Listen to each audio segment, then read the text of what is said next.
хочу лишь с тобой секунды до вечности. И назад хочу лишь с тобой в дальние дали с собой. И назад вот она, любовь залетая самой заветная. Ты единственная моя заветная. Без тебя единственная жизнь.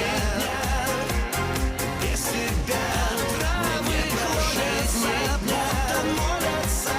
Я склоняюсь пред тобой, будто молятся. Я склоняюсь пред тобой. И не надо мне, и не надо мне, не надо мне судьбы другой. И не надо мне судьбы другой.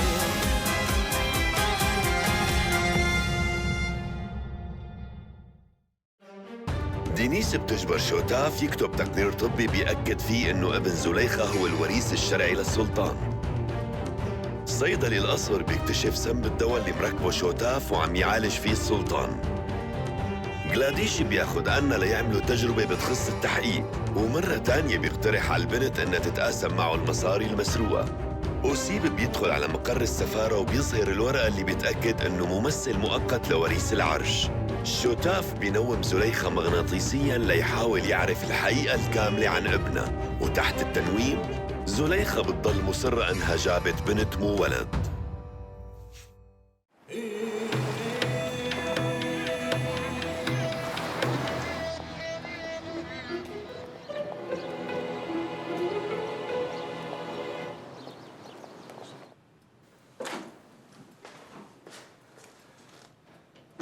أنا ما عم صدق. معقول إنه أنا أعجز إني أعالجها لزليخة؟ عم تقول بنت وهي منومة. أنا مصدوم لدرجة إني صرت عم أفكر إنه هي عم تقول الحقيقة. ما ممكن تكون الحقيقة. زليخة خلص جنت. هيك كنت مفكر، بس تحت التنويم المغناطيسي مستحيل تقدر تكذب. بدنا نفكر بشغلة. يا ترى هاي لاحظ البنت عم تتجاوز حدودك. عفواً ما فهمت. انت اجيت لعندي من غير ما اطلبك. إيه كان بدي خبرك باللي صار معي. فكر ما عندي اشغال تانية يعني؟ انا كون حاكمة الدولة، عم تفهم؟ وانت مجرد دكتور مو اكتر من هيك. أنا بعتذر. أنا آسف يا دينيس خانم. انا مو فاضية لك.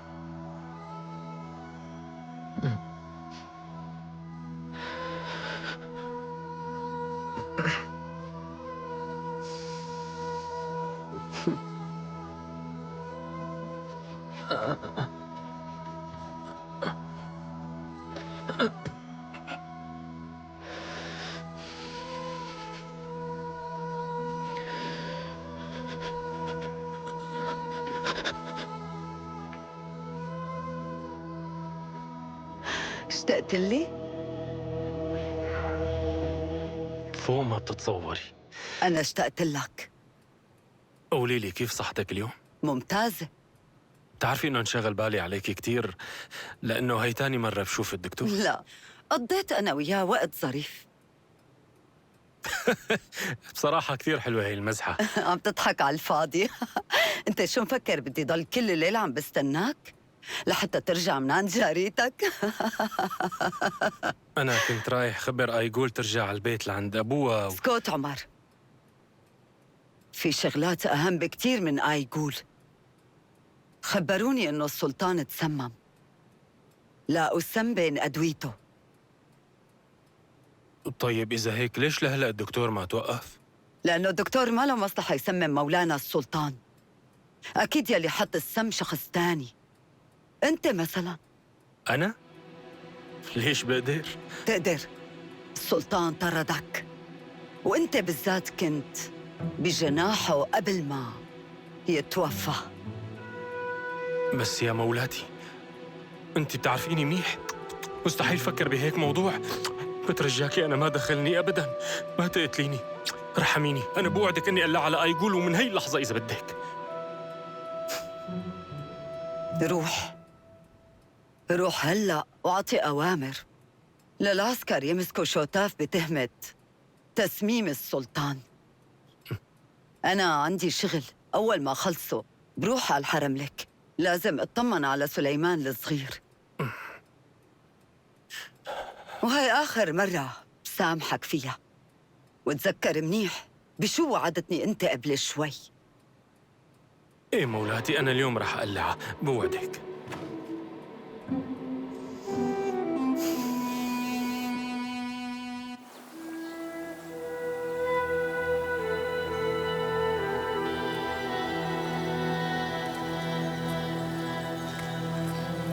مين هاد؟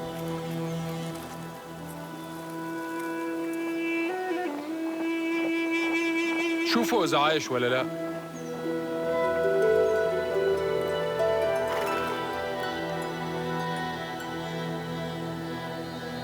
عايش؟ مبين عليه عايش. يا شباب، هاد طلع انكشاري. ايه واضح، بيكون هربان من صاحبه وعم يشتغل بالتهريب هون. شوف قديش بعيد عن القارب اللي كان عليه. شو اللي طلعه على البحر بهيك عاصفة؟ عم تسأل؟ تهريب أكتر شغلة مربحة، مشان هيك طالع. ايه، ونحن شو بدنا نعمل فيه هلا؟ هلا رح ناخده معنا على الضيعة، وهنيك يورمالاي وفيودور بيشوفوا شغلهم.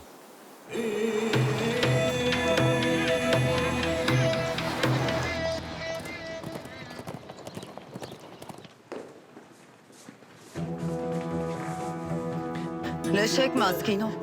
دينيس خانم، أنا ما بعرف ليش أخديني. أنا ما دخلني، مو أنا عالجت مولانا السلطان. روق.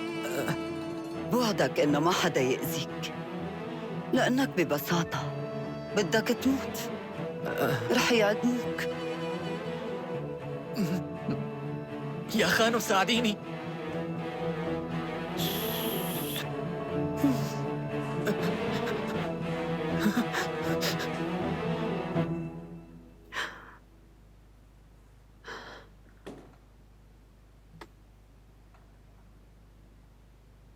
شو سلطاننا الصغير نايم؟ ايه هو نام من شوي.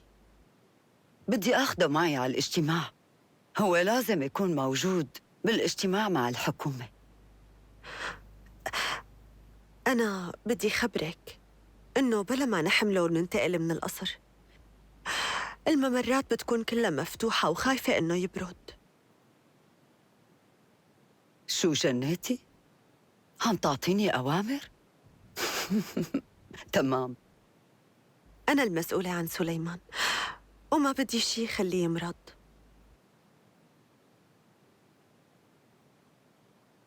والله عم تديري بالك على الولد منيح، تستاهلي مكافأة. شو جاي عبالك؟ أنا عرفت إنه مسكوا الدكتور شوتاف، بترجاكم تسامحوا، بعرفه من زمان وهو دكتور كتير منيح. ديري بالك، مو انتي اللي بتقرري بهيك شغلات، هاد مانو اختصاصك.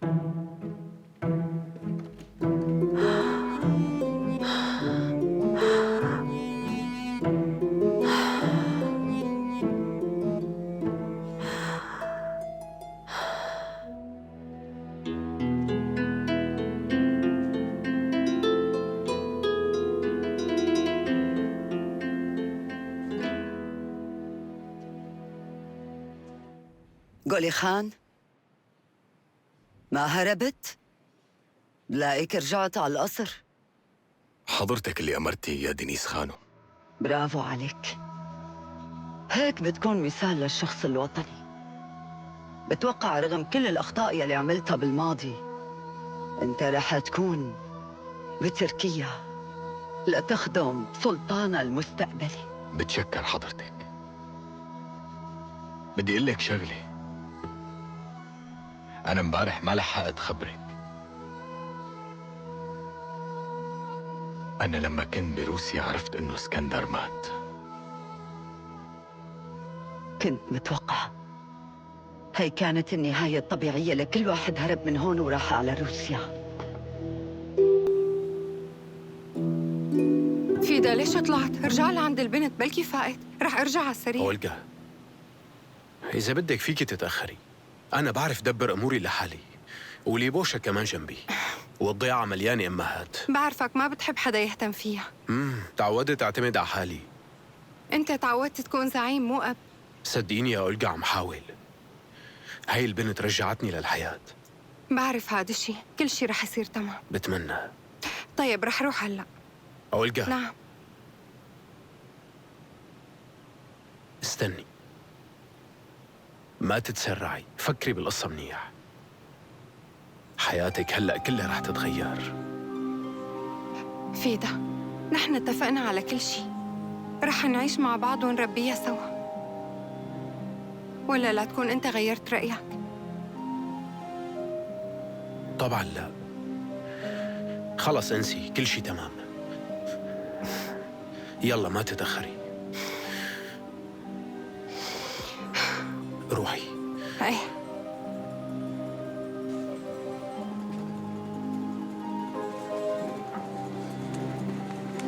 تحرك. امشي.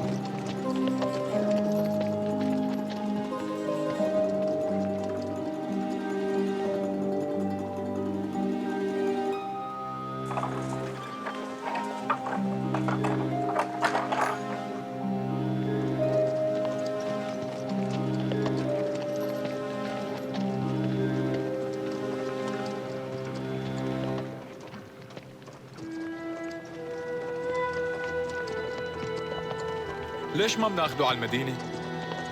يمكن يعطونا مكافأة لما يشوفوه. القصة مو كتير سهلة. انت لا تضلك كتير عايش بالأحلام.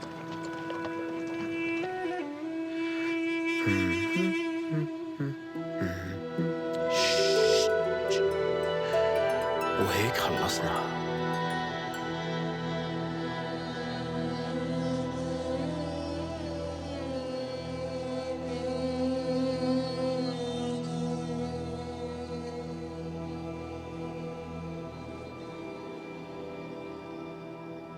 يا سلام.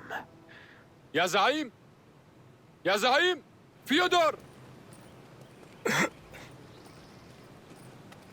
يا زعيم! خلينا نفوت لعنده. ايه يمكن يكون جوا مع الطفلة. ليش عم بتصرخوا؟ يا زعيم. قلطان ليكو برا.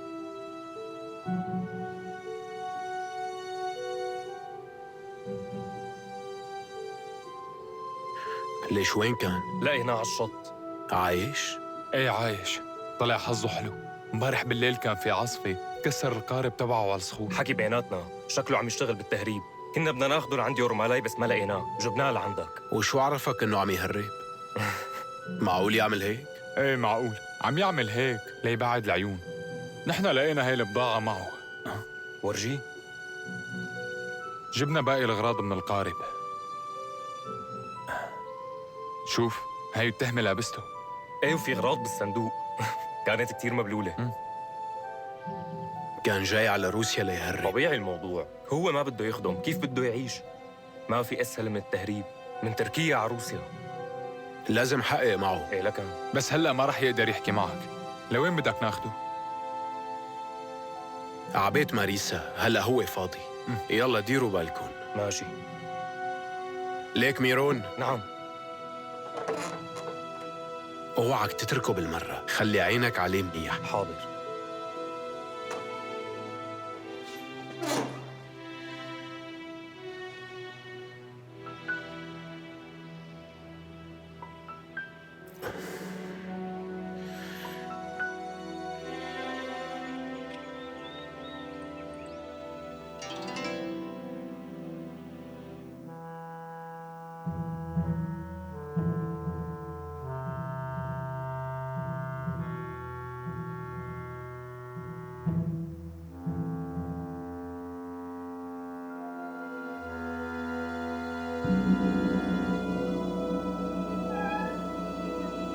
شو؟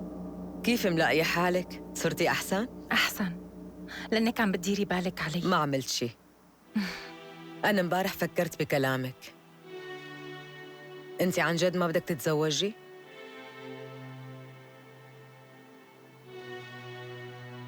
مشان شو؟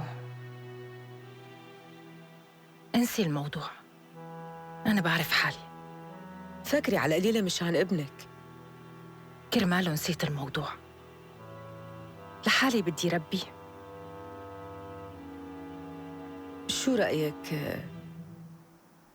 إذا بتضلي عنا بالدير؟ أنا بحميكي وما حدا رح يوصل لك هون. وأنا إذا ضليت هون كيف بدي ربي؟ بركي إجاني صبي. مو وقته هالحكي، لا تاكلي هم، لوقته بنحكي فيها. ما بدي ضل هون، أصلاً الراهبات مو طايقيني. مو قصة مو طايقينك، بس هن غلطوا بحياتهم ولهلأ ما عم ينسوا اللي عملوا، ووجودك هون عم بيرجع لهم هي الذكريات. معناته رح يتضايقوا من وجودي كتير. لا، انتي ما دخلك بالشغلات اللي عملوها. انتي لازم تفكري بحالك وبالروح اللي عايشة جواتك. لهيك لا تخافي وخليكي هون، أنا رح أحميكي.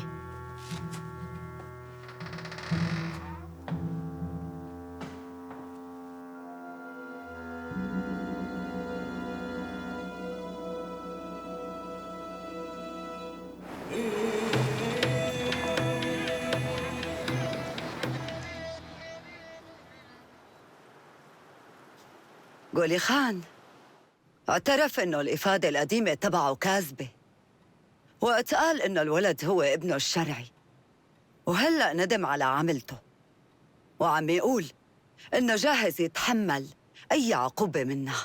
نحن لازم كلنا نناقش شو العقوبة اللي بيستحقها قولي خان بيك. نحن ما رح نناقش العقوبة هلأ، حسب السلطة الممنوحة إلي ووصايتي على العرش. قررت ورح أقلكن قراري.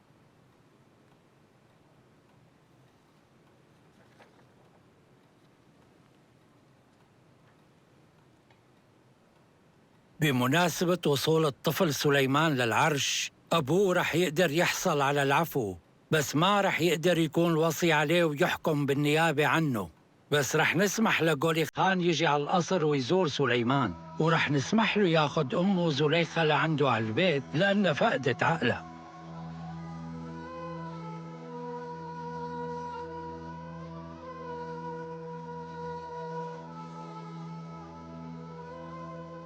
أنا كتير بتشكر حضرتك. دايما بتقدري تستفيدي من الخادم المخلص لحضرتك، اللي بكل صراحة هو مخلص لإلك. فيك تروح لعند مرتك لحتى تخبرها شو قررنا.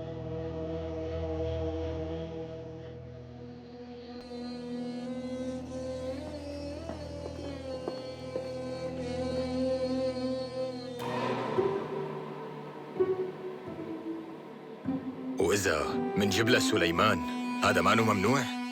نحن فينا نجرب، بس هي ما كانت حابة تشوفه أبداً لسليمان. طيب، نادي المرضعة وجيبي الطفل. ممكن بس تشوف ابنها بيختفي مرضها. بأمرك يا بيك.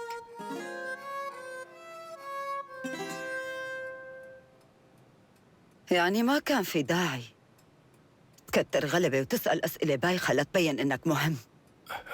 أنا بس ما خطر على بالي إنه أنت رح تسامحي قولي خان وتتركيهم هن الاثنين يروحوا بهالسهولة هي.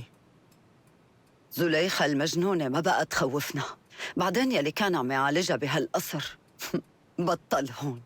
طيب وقولي خان، مو كان أحسن يا مولاتي لو قررتي إنه اليوم نسجنه؟ بالنسبة لقولي خان، نحن حمينا حالنا منه بقراري اليوم.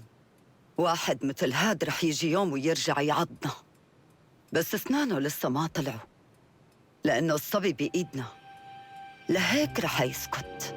هلأ ولا بعدين قولي خان رح يوجع لنا راسنا. أنا متأكد إنه هلأ بيكون عم يشوف مين بده يتجسس علينا ويتحالف معه ضدنا ليوقعنا. منشوف.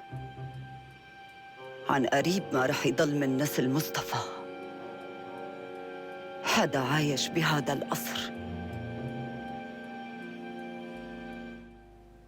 يلا حبيبي تعا ودع أمك، هي رح تصير تجي لعندك لحتى تزورك. زليخة، شبك هذا ابنك، ما بدك تودعيه؟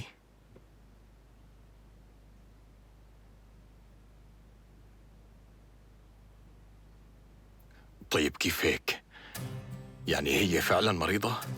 هي هيك كانت مع ابنها من الأول. هي بتحبه بس عم تحاول تخبي. اسمعي لك، بدك تطالعي مصاري كتير؟ أنا بدي صير إجي لعند ابني وأنت بتخبريني كل شي عم تعمله هون دينيس خانو. لا أبداً. بس ليش؟ المطلوب منك تسمعي وتخبريني مو أكتر. أنا هون مشان سليمان. أنا كتير بحبه وما فيني بعد عنه.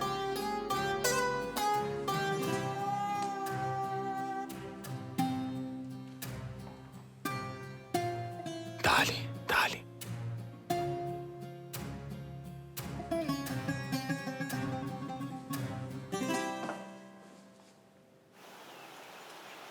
استني شوي.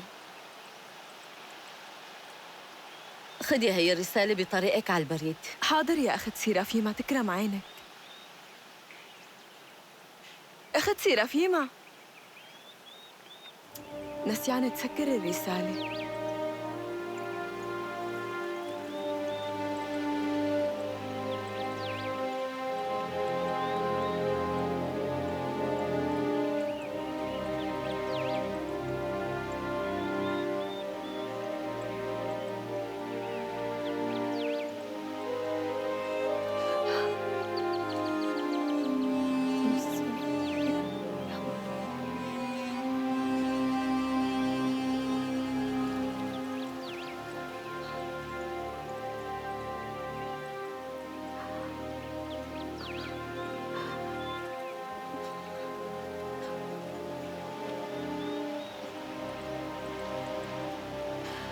يا إلهي سامحني.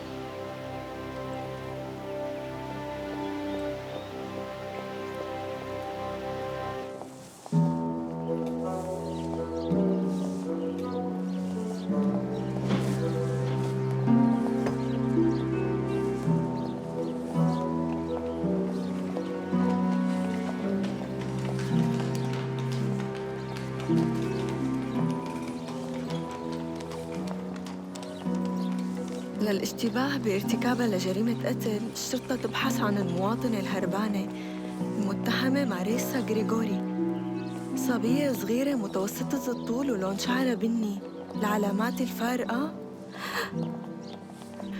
مو معقول، شو يلي عم يصير؟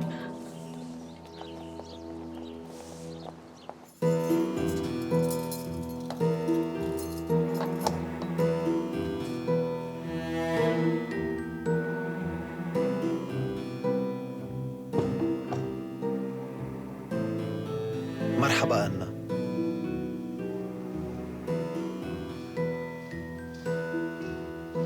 روقي وما تخافي، أنا ماني جاي أزيد عليكي، هلأ مو ناقصك.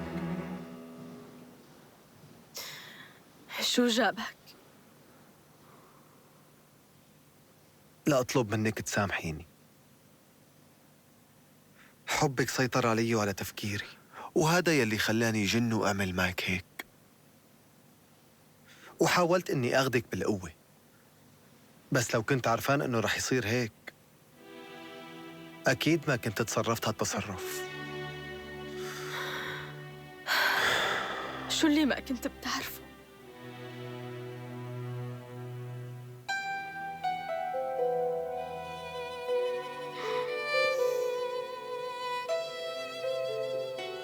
أنا عرفت إنه اسكندر مات، وأنا غلطت بحقك أنت وياه. أنا حابب أعمل شي لحتى أعوضك، بس أنت فيكي تقليلي شو اللي وصلك لهذا المحتال بيترو.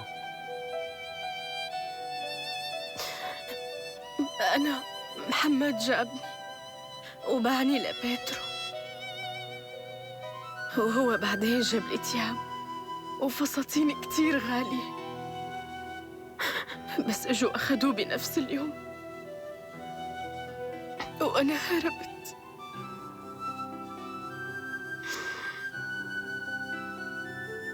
معنات هذا الشيء إنه الندل بيترو ما قدر يلمسك منيح. اسمعيني أنا بدي طالعك من هون، وفي طريقة واحدة بس. أنا هلأ صرت أخدم عند السلطان. إذا بتتزوجيني رح تصيري زوجة دبلوماسي تركي، والسلطات الروسية ما بتتجرأ تحبسك. أنا عم أعمل كل هذا الشيء مشان طالعك. أنا عم أتزوجك بس مشان ما تنحبسي. وبعدين كل شيء رح يكون مثل ما بدك أنت. بوعدك رح أعمل كل شيء كرمال تضلي مبسوطة. وكيف رح تقدر تتزوجني أوسي؟ أنت من غير دين صح؟ أنا وصغير عمدوني وفينا نتزوج. تقبلي تتزوجيني؟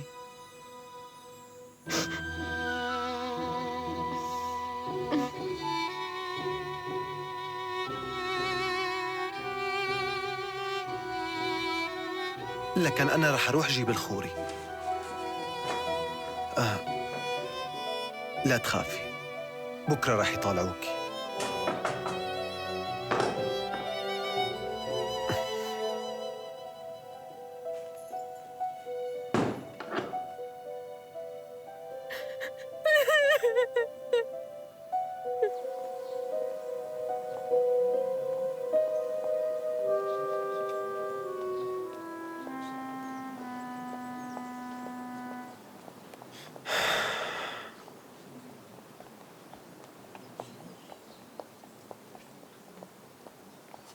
حضرة المحترم، بشو فيني ساعدك يا ابني؟ بترجاك بدي تساعدني.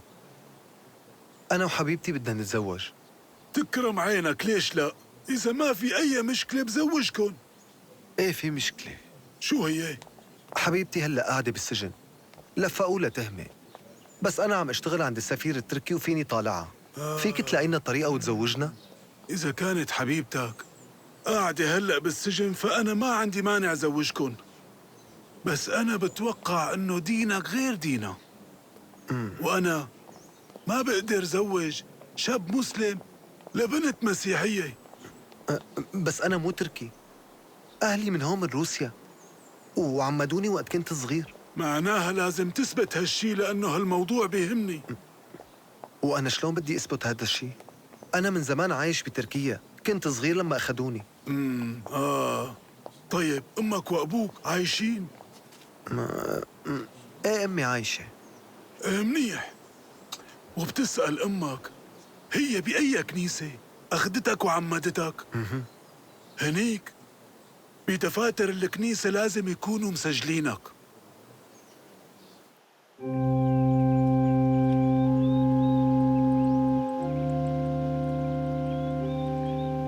الولد يلي ببطنها حملته بالحرام، ما أنا متزوجة وبدي تضل عنها. يا رب تسامحنا. طيب وبلكي ولدته هون؟ معناتها أمنا مانيفا بتعرف كل شي عنا. أمنا بحياتها الدنيوية أذنبت وحبت واحد من غير دين. وبعد ما تزوجته تركها وهي حامل، مشان هيك عم تحاول تحمي هي المجرمة. وليش عم تقولي عنا مجرمة؟ هي قالت إنه في ناس عم يلاحقوها، بس طلعت الشرطة عم تلاحقها. وانتي من وين جبتي هذا الحكي؟ أنا قريت ورقة المطلوبين، بشو أحلف لكم؟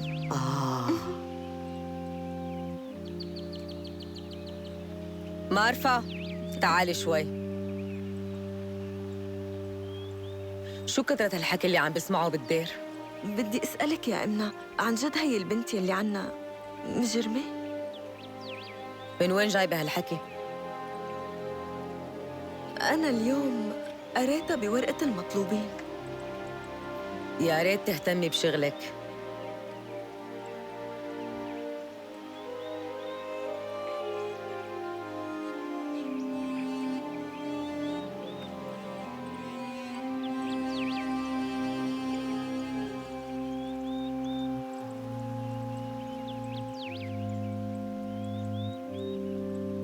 عم قلكن كانت حابة واحد من غير دين. معقول؟ هاد يلي صار.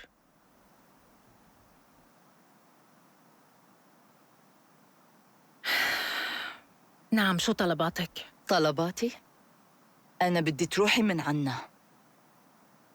مو مشكلة، عن قريب ما رح تضلي قاعدة هون، واللي عم تحميكي رح تروح معك كمان.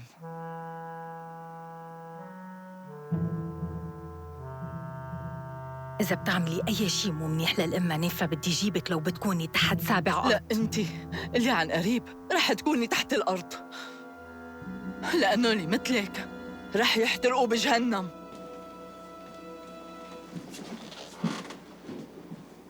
شو كان بدها منك؟ ولا شي، عم نحكي. ما بدي اياكي تفكري بحكي ابدا وخليكي عم تهتمي بابنك. سيرافيما ما رح تقدر تضرك. أنا خايفة أعمل لك مشكلة. هي عم تخطط لشي ضدك. بعرف إنه هي كتبت شكوى بحقي. لبين ما توصل للرسالة اللي عندهم ويتباحثوا فيها بدها وقت كتير طويل. لا تشغلي بالك بالموضوع. حتى بالدير صاروا يتهامسوا. إذا بيجي حدا ليسألك عني رح تكذبي.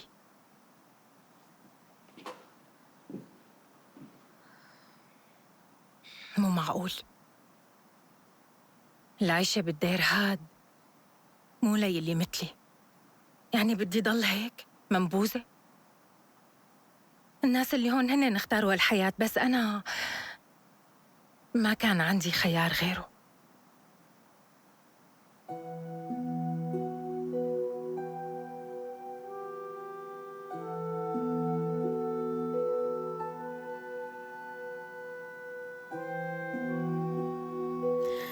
اسمعي شو بدي أقول. أنا ما بدي أسر على قرارك، بس إذا حياة الدير كانت صعبة عليكي أنا بتفهمك. وين بدك تروحي قررتي؟ بدي روح على الضيعة، أخي الزعيمة هنيك.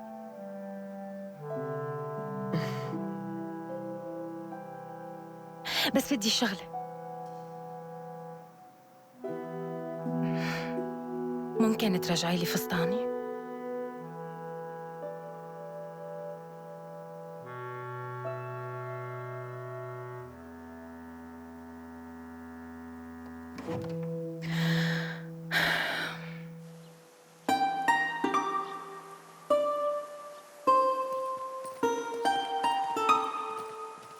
ماريسا، هي انت؟ شو عم تعملي؟ اكيد هربتي. لا أنا رحت ما هربت. اي هذا احسن شيء بتعمليه، كنت عرفان. هداك المكان مو لك، بعرف، توقعتك تهربي. ما عجبتك فكرة انك تكوني راهبة، ما هيك ماريسا؟ لوين هلا رايحة؟ عالضيعة.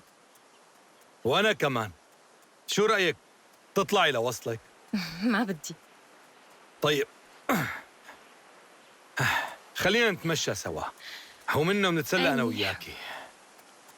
ايه يا ماريسا، بدك ترجعي على البيت؟ نسوان الضيعة هلا كلهم حيجتمعوا ليسألوكي عن تركيا.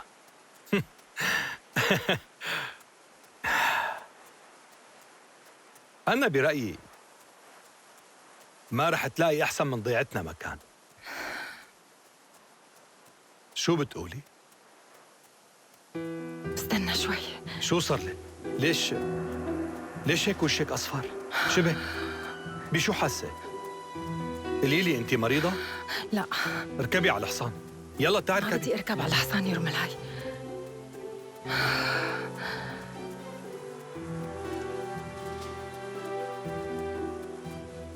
تعرف إنه من طول عمري فكر إنه مستحيل يكون عندي ولد. هيك كل هي الفكرة ما بتهمني. بس شوف بالأخير هذا اللي صار. أنا حامل يورملاي. شو هالحكي؟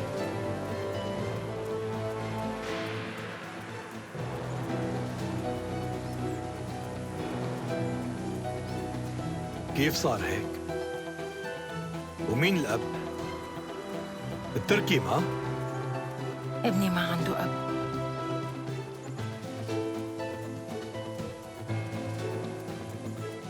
طيب بسيطة ماريسا، أنت بتعرفي إنه أنا على طول معك.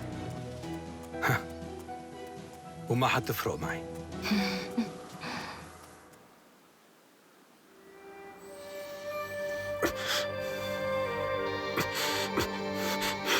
ليك هي لحالها اجت. مستحيل، ما بصدق. تعال شوف بعينك وينها. مرحبا يا شباب. أهلين. أهلين. شوفوا مين إجا معي. ماريسا رجعت. بدنا نعمل يورملاي بيقرر. شو اخباركم انتم منيح؟ انت ممنوعه تفوتي لجوا. يعني ممنوع فوت على بيتي؟ في يقدر هيك امرنا، بعدين البيت جوا فاضي. ايه بس انا رجعت. انت خليكي هون. ليك يورملاي بدي اقول لك شغله. التان بعد عن طريقي. إننا جبنا لهون هلا عم نحرسه. بس ماريسا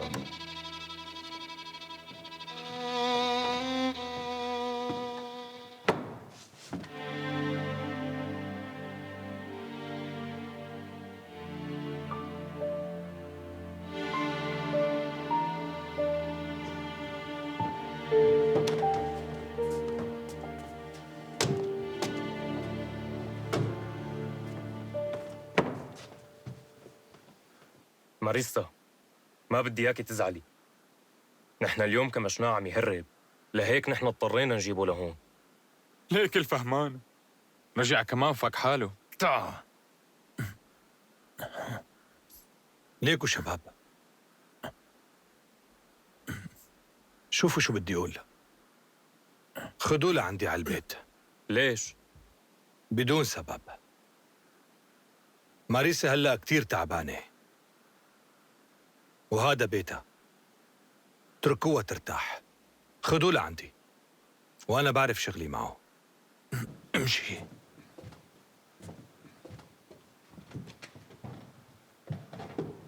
لعندك؟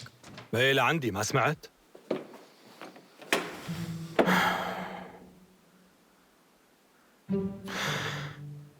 يورملاي أنا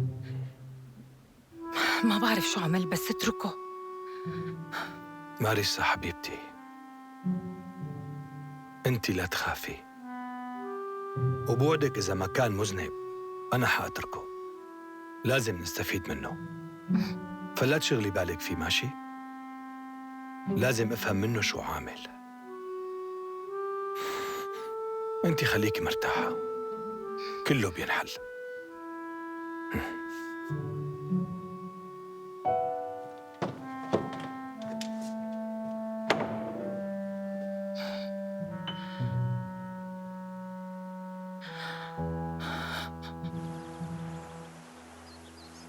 حواليه كان في بضاعة مهربة. هات لشوف، احكي. شو كنت عم تعمل؟ شو بدي أحكي لك يعني؟ أنا كان لازم روح على تركيا، بس ما لقيت ولا سفينة تاخدني. لهيك اشتريت قارب وطلعت بالبحر وصارت عاصفة هنيك. انت هلا عم تألف كل هي القصة. احكي لي هلا عن التهريب. مو أنا اللي بشتغل بالتهريب، وأنت بتعرف تماماً هالحكي. سمعت لي هالكذبة؟ لكن هالغراض اللي لقيناهم معه لمين بيكونوا؟ هدول الأغراض مو لإلي. لمين لكان؟ وأنا شو بيعرفني؟ يمكن لصاحب القارب، أو يمكن حدا حط لي إياهم. انت لا تكون مفكرنا مجانين. في واحد عاقل بيترك هالبضاعة بقارب بايعه؟ الشباب كانوا هنيك. أنا دفعت مبلغ كبير حق هالقارب. يعني اشتريته بالبضاعة يلي بيقلب. خلصوني من هالقصة واتركوني روح. عندي بتركيا شغلات أهم. شو هالشغلات؟ السلطان سليم توفى، ما سمعت؟ ايه، وشو يعني؟ يعني أنا وريث العرش التركي. هذا شكله أكل ضربة مرتبة على راسه. بدك تكذب كذب، بس لا تعمل حالك بريء. يورملاي ممكن نحكي شوي؟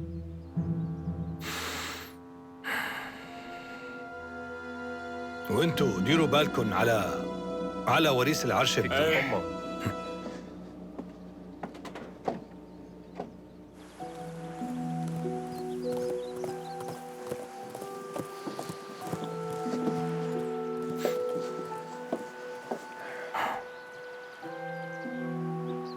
عم اسمعك، شو بدك تقولي؟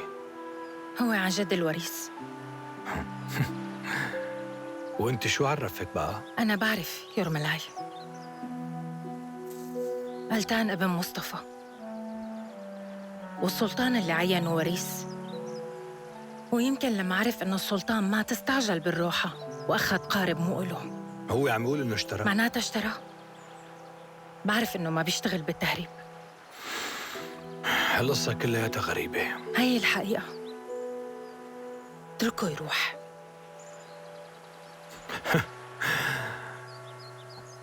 فيودور هو اللي استلمه، وخليه هو يقرر. روحي على البيت.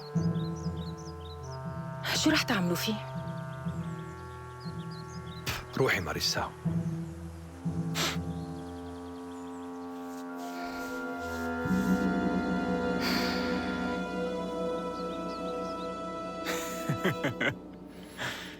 ايه شباب، اتركوني مع وريث العرش. بدي احكي انا وياه على انفراد. ايه بس دير بالك مع يرشيك، في عنده كنوز بعمرها ما بتخلص. خليني اجرب حظي، شو خسران؟ نحن برا. ماشي. عود، ليش لساتك واقف؟ ما بدي اياك تتعب.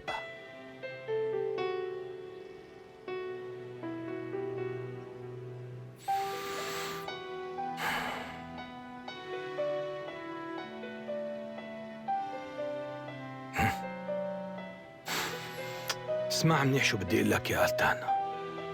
خلينا نفرض اني صدقتك، بس حرس الحدود لا. لهيك بدك تضل قاعد هون بضيافتنا لحتى نفهم كل الموضوع.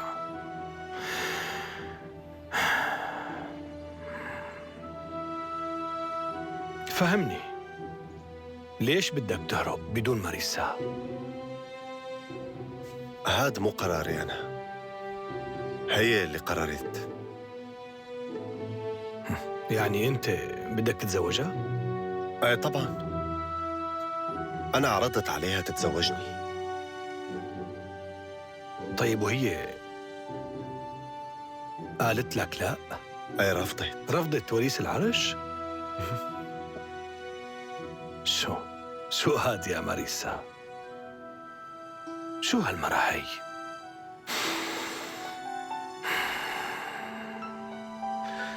وقت تركتني وراحت عالدير فكرت انه ترهبنت وما عاد ترجع.